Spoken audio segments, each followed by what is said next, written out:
Bawku, a town in the Upper East region of Ghana, has been plagued by long-standing ethnic and political conflict between the Kusasis and Mamprosi ethnic groups. Over the years, the conflict has caused significant human and economic costs, with many lives lost, properties destroyed, and thousands of people displaced. Now, the recent attack on 3 immigration officers in Bawku, which resulted in the death of 1 officer, is a tragic reminder of the ongoing conflict in the area. The police have launched a manhunt for the perpetrators, and the government has deployed about 1,000 special forces personnel to assist with investigation and improve security in the town. Now, today on The Square, we explore the conflict in Bawku, its underlying causes, and the ongoing efforts to find a lasting solution. I am Keminni Amanor, and you're welcome to The Square. Joining us right now is Dr. Bonaa. He's a security analyst. We also have Adib Sani, who is a security and foreign policy analyst. And then over phone, we have the Upper East Regional Minister, Stephen Yakubu. Gentlemen, you're welcome to The Square. Thank you. Thank you. Indeed. And I want to start off with the Regional Minister, Stephen Yakubu. If you can hear me, talk to us about the current situation in Bawku.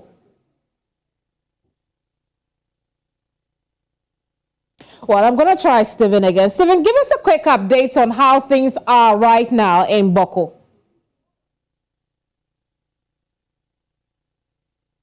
Well, Stephen cannot hear me, so what I'll do is I'll continue with Adib and Dr. Bonaa.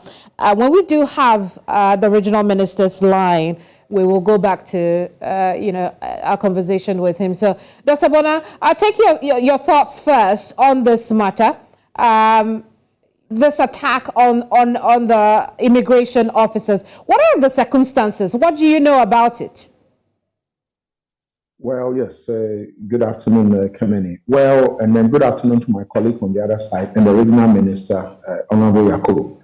What I know about it is that personally, if you ask me, I will say it was expected, even though needless. It was expected in the sense that usually before some of these attacks begin, anyone who understands the act of war, the act of conflict and crime, you usually would see the signs on the wall.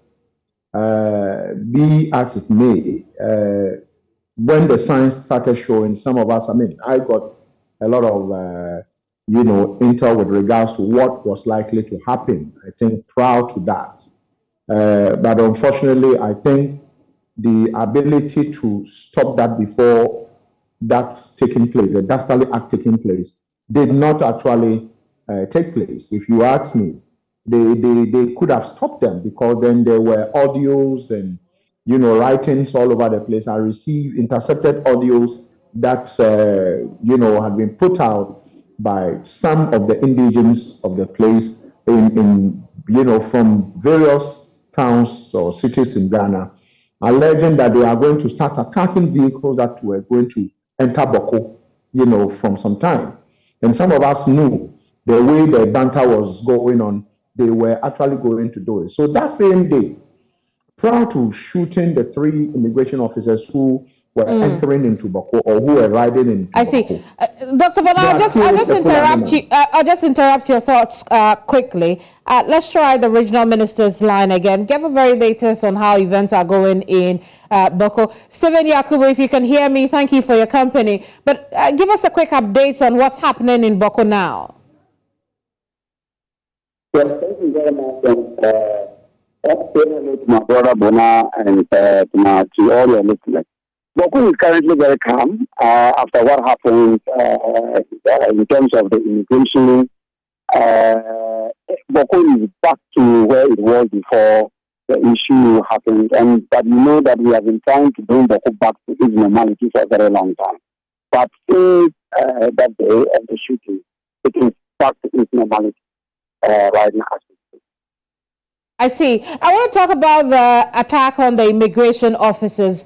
What has the police investigation or even REXEC assessment shown as being the circumstances or the rationale behind this attack? it's very sketchy. I mean, there are so many versions to it.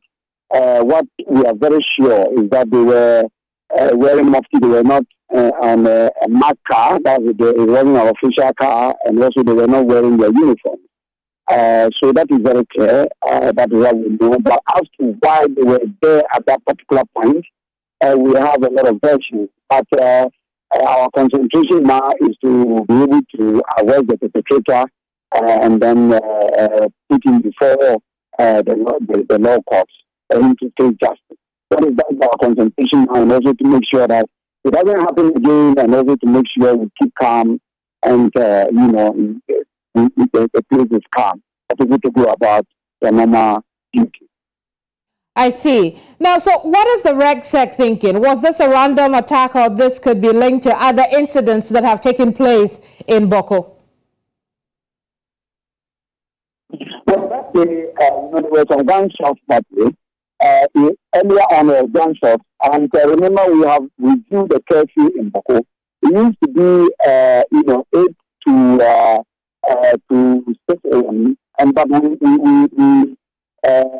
sent it to 10 o'clock because of the Islamic activity. So you see that within that time that it happened around 8 o'clock or something like that. But when it happened, they had seen some gunshots earlier on. So that is what we know so far, that what happened that particular day. I see. So, just for clarity's sake, there were gunshots, as you have said, but do we know how these officers were fired upon? I mean, what led to that? Do we know yet? No, we don't know yet. We are not, we don't know yet. Yes, we don't know exactly the reasons yet. But, Bawku is a place that is very unstable in terms of security. So many things are happening there, a lot of motives around.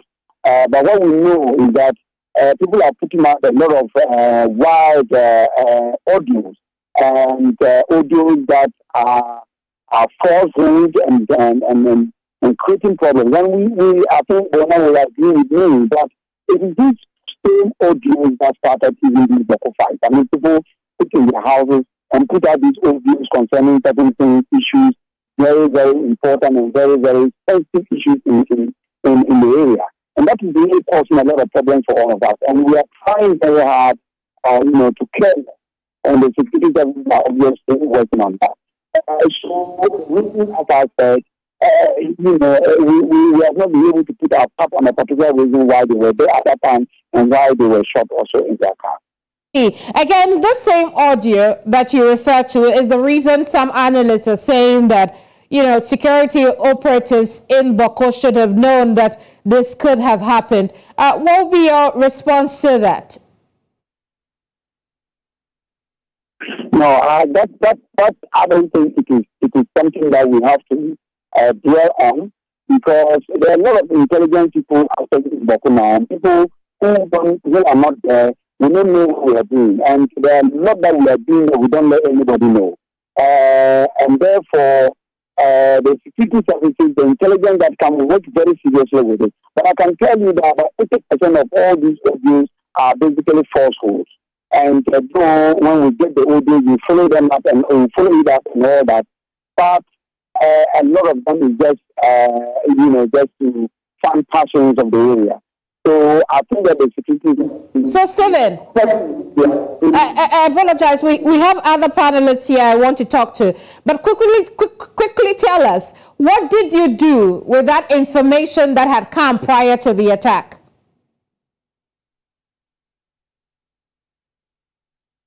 Stephen, can you hear us?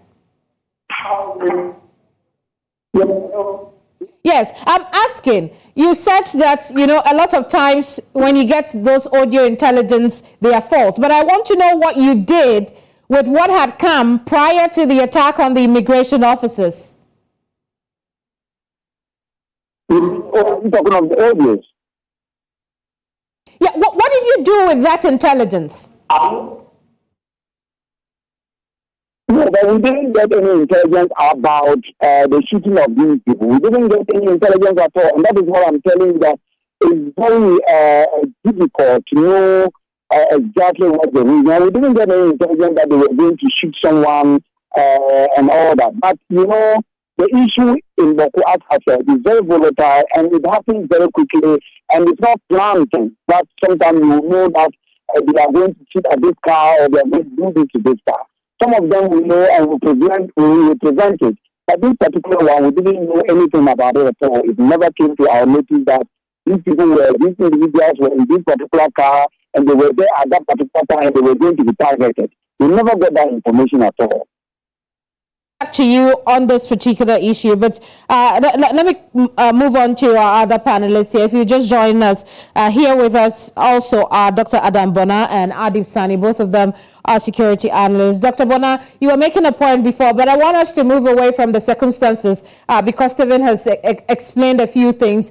And I want a response on some of the things that you've heard from the regional minister about the intelligence and the fact that they could not predict that this could happen.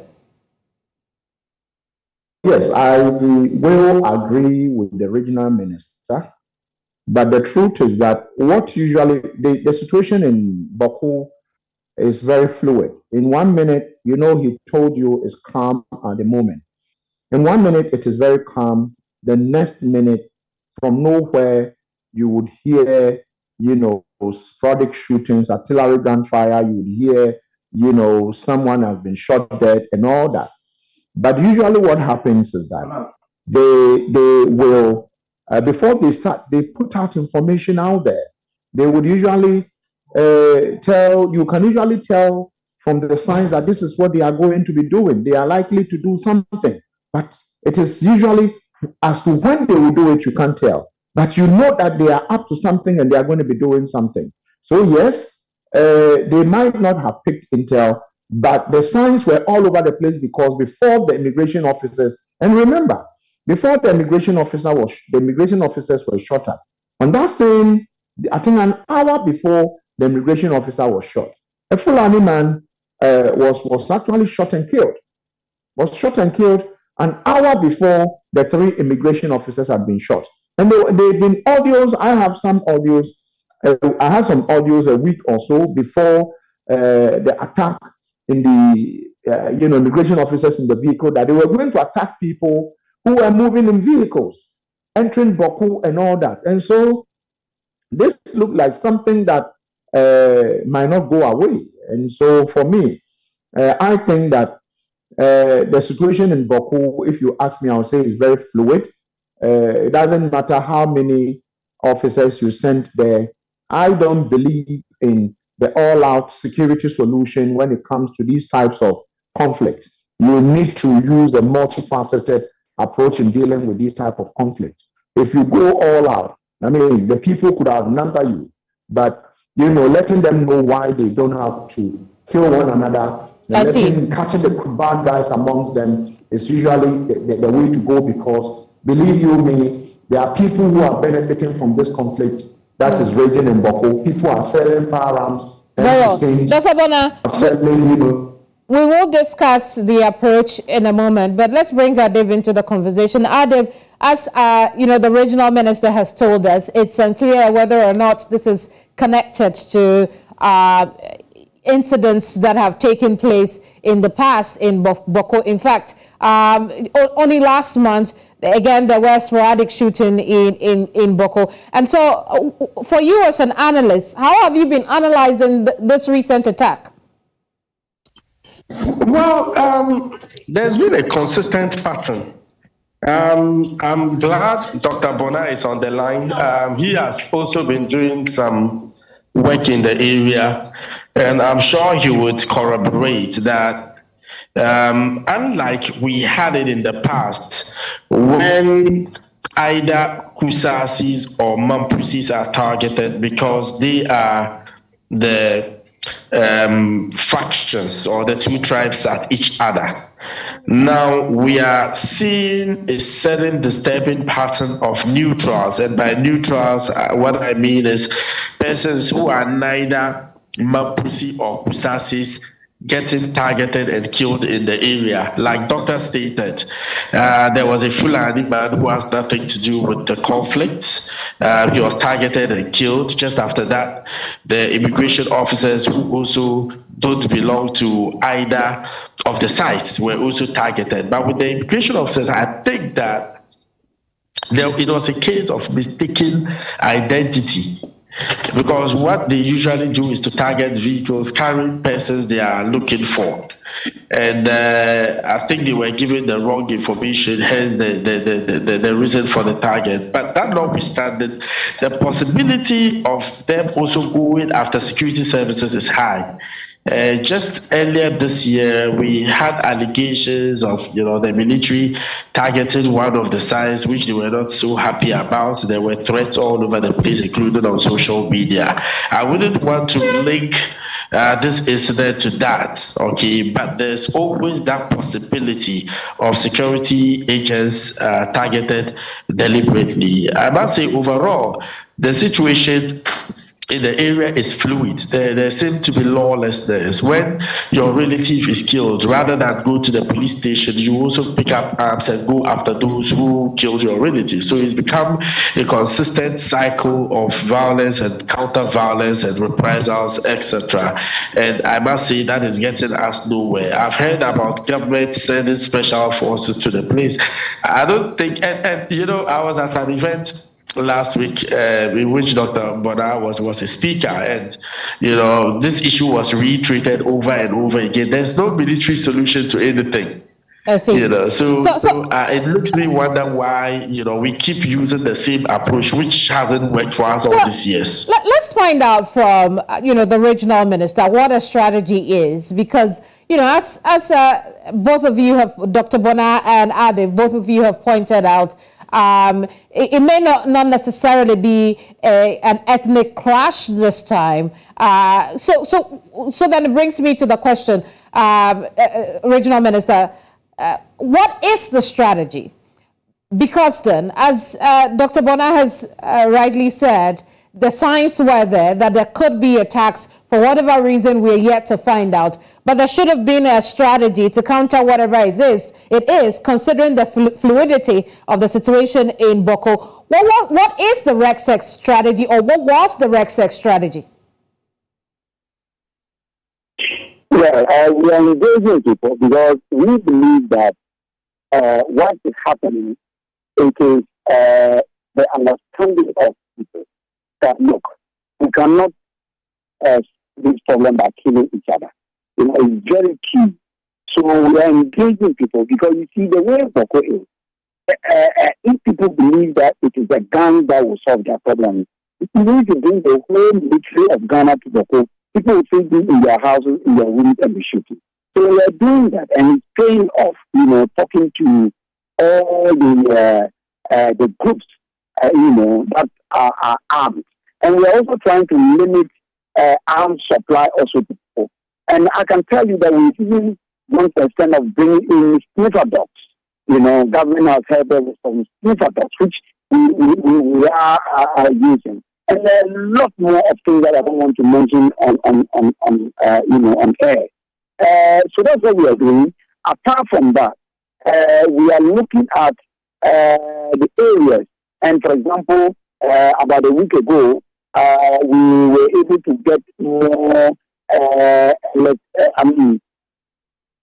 electric bulbs, street lighting, and we are looking areas that we think that is dark, that people can go and hide and do some of these things.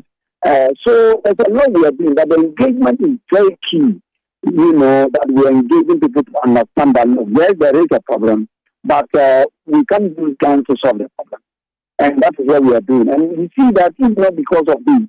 And I think I agree with Mr. Bonaa about these audios. It is these audios that are really creating problems for us, And people will put audios out there. It may not be true at all.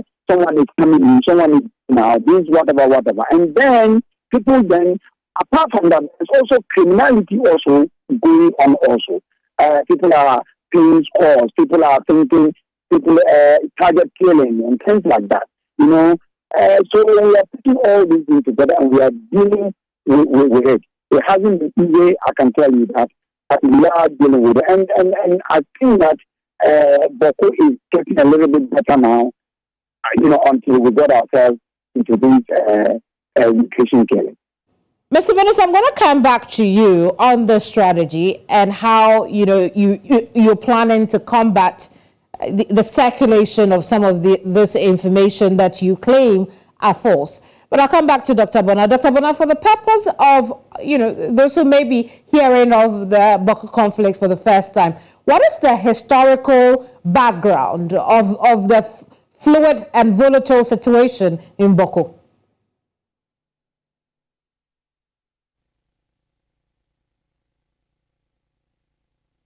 Well, I think we lost Dr. Bonaa over the phone, but over the Zoom. But let's try if Adib is there. Adib, can you hear us? If you can hear us, just take that question for me quickly.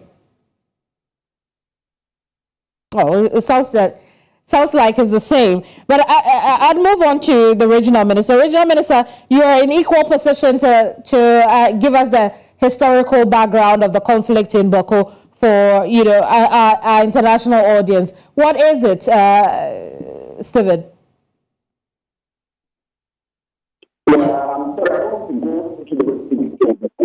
So it's something that I don't want to do, because it will only fund the action of people.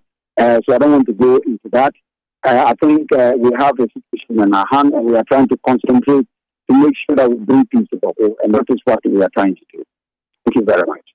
Well, I understand you, but what I'm trying for us to do is for us to understand why Bawku is fluid, because that's something that all four of us understand. But for the international community who are hearing Bawku's conflict for the first time, there is no understanding of why we're calling Bawku fluid. There is no understanding of why we're calling Bawku volatile, or we are even referring to the situation in Bawku as a crisis or as a conflict. That is the background I was hoping you'd give us. But we'll take a break on that note. When we come back, I would give another attempt at that. Stay with us, gentlemen.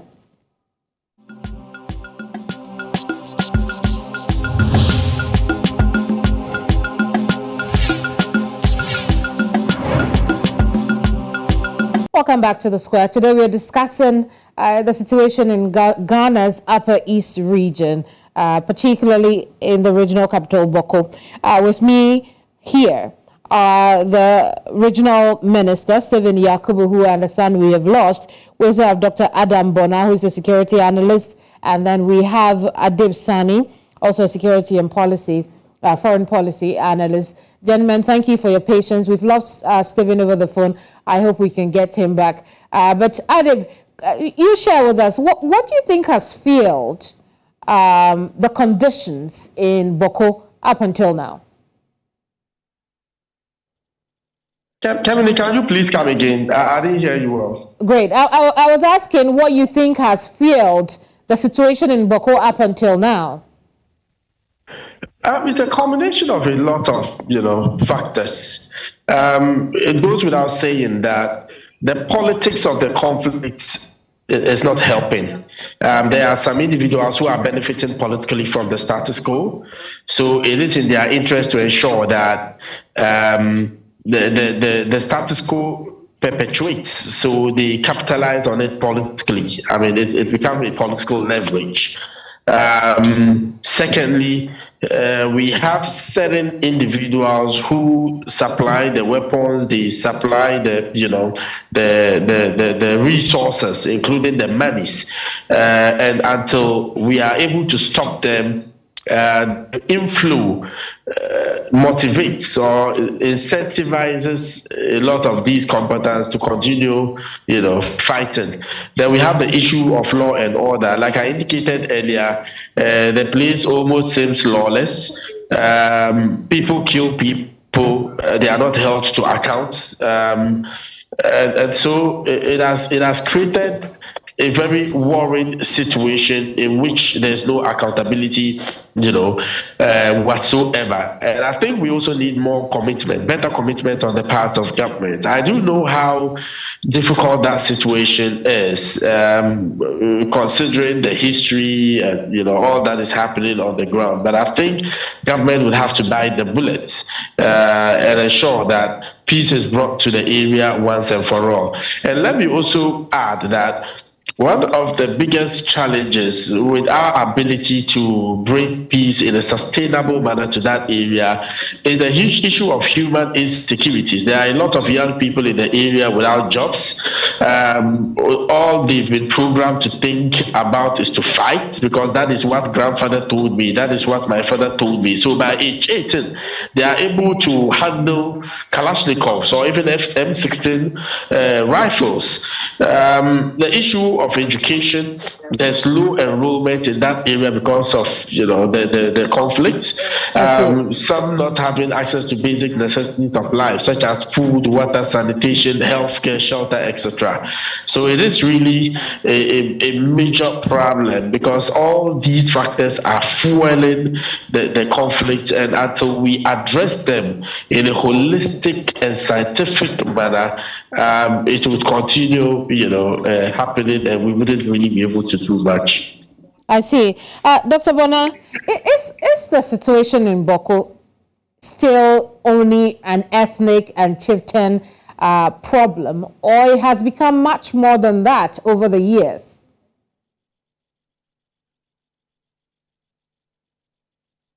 Well, I think we lost Dr. Bonaa again. But Adib, if you can hear me, I'm asking whether or not the problem in Bawku has moved or perhaps has expanded beyond just an ethnic and chieftain problem. Absolutely. It is a matter of identity. It is a matter of law and order. Because we are seeing a changing phase with respect to this conflict. Like I indicated in the past, it was just between Mampusis and Kusasis, but these days, other groups in that area, the Bises, the Houses, the Fulanis, the Mushis are getting caught in the crossfire. And my fear is the possibility of the conflict widening in scope and spreading. Because just yesterday, another man who lives in Binjuri outside of Bawku, his house was stormed and he was killed. Okay, so one of my contacts on the ground sent me the information, including the picture of the man, and told me, Mr. Sani, the fears you have been putting out there is coming to pass. The conflict is spreading, because in Binjuri we used not to have such cases, but now that someone has been killed in this manner in his home, then we also have to be on standby. And another fear is the possibility of militants, the jihadists operating especially within the Ghana Burkina enclave, the border, taking advantage of the lawless nature of the place to establish a foothold in Ghana through Bawku is very high. There's a possibility of them coming to make an offer to either of the sides who would help you fight against the other side. However, you would give us shelter or safe haven. And that is possible considering how desperate some of these combatants or parties to the conflict have become. And in the past, there was even a police cable to that effect, talking about some individuals that had come from Burkina Faso to fight in Bawku, but were financially driven, not ideologically driven, but they had come to fight in Bawku and they were on their way back to Burkina Faso. Hence, the security services should be on the lookout for such people. So it is changing by the day. There are other criminal elements who are also taking advantage to engage in business, weapons trafficking, human trafficking, and the rest. Robbers are also having a field day. Right. So what they do is they attack, they kill, they steal, but immediately someone is killed, the first question they ask is he Mampusi or Kusasi? If he belongs to either tribe, then they say it's the other side that has killed. So it is really throwing the police off course, I must say. I see. Now, before we look at the issue of arms, I just want us to wrap it up on, the attack on the immigration officers. Unfortunately, I'm starting to lose my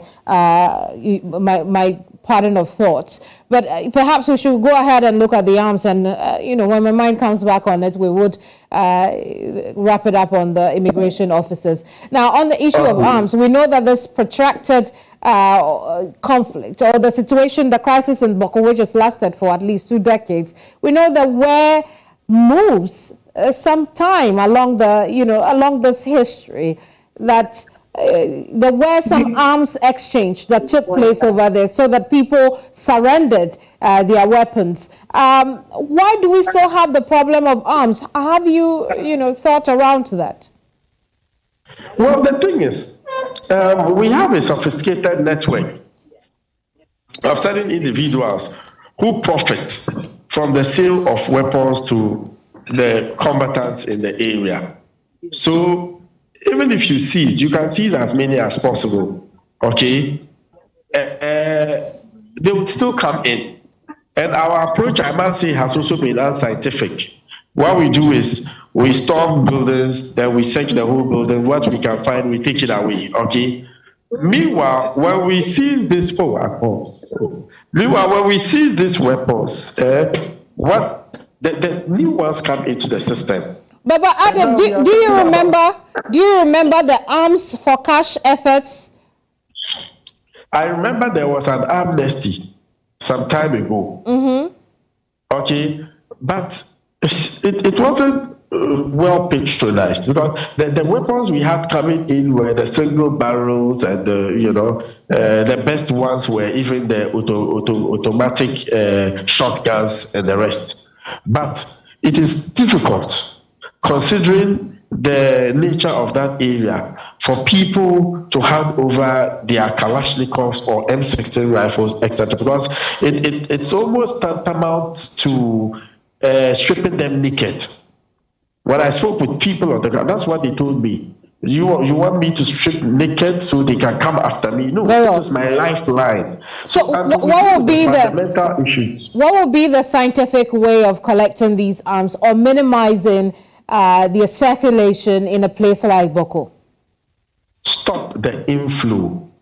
And it can happen through intelligence.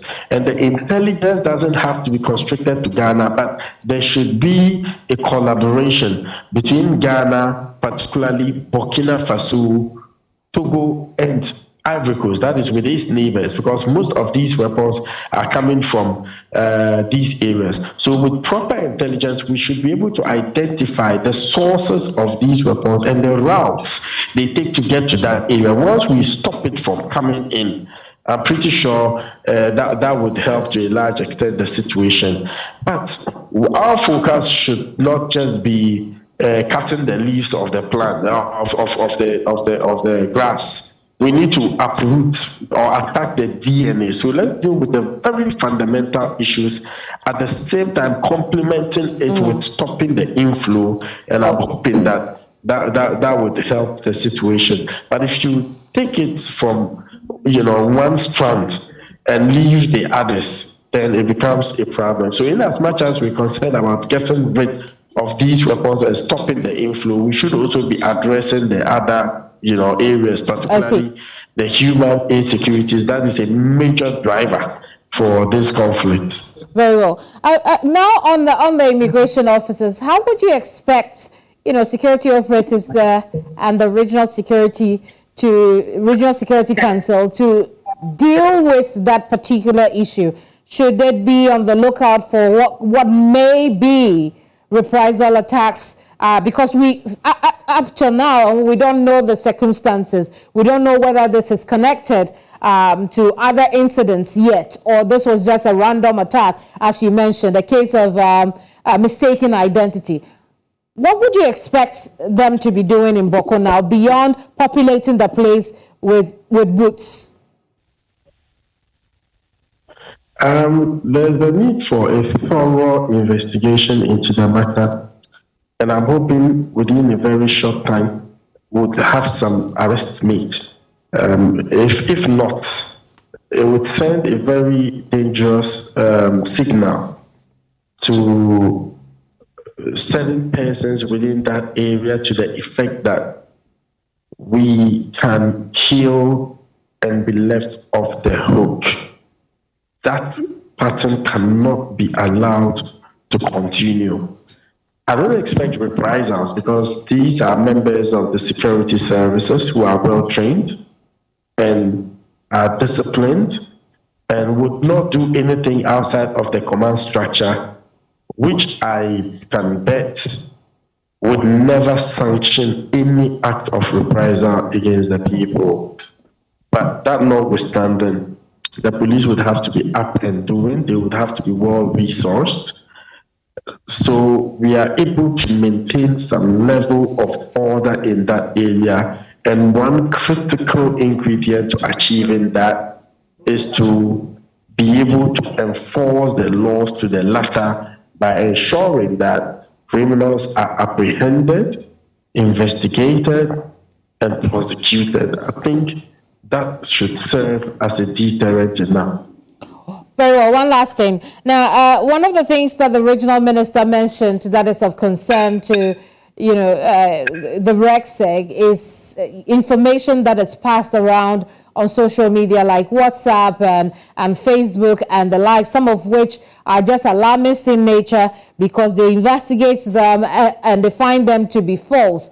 Now, what would be your advice to security operatives again and the Regional Security Council on how to combat some of these alarmist kind of messages that go around amongst the people of Bawku and people who are from there?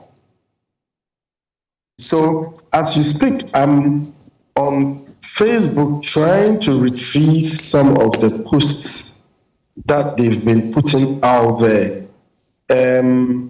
Most of them are threatening in nature. There was this post about a young man who was accused by one of the sites of engaging in acts of belligerence against them. They posted his picture and threatened that they would come after him, they would find him, and they would kill him. And indeed, few days after that post on Facebook, he was killed. There are some other posts that, basically is inciting people against the others. And it really makes me wonder whether indeed there is proper commitment on the ground, Keminni. Because no government in the history of Ghana has invested so much in our cyber capability than this government. We have a cyber security authority now. What it means is we have the structures. We have the cyber security policy document. What it means is we have the legislation. We have the finest people working round the clock to facilitate our cyber, what do we call it, whatever it is, work. What it means is we have the human resource. So it makes me wonder why we cannot trace these administrators and bring them to book. It's just unfortunate. Adib, we'll leave our conversation here for now. Thank you so much. When we meet to talk again, hopefully we'll be on a less, morbid situation.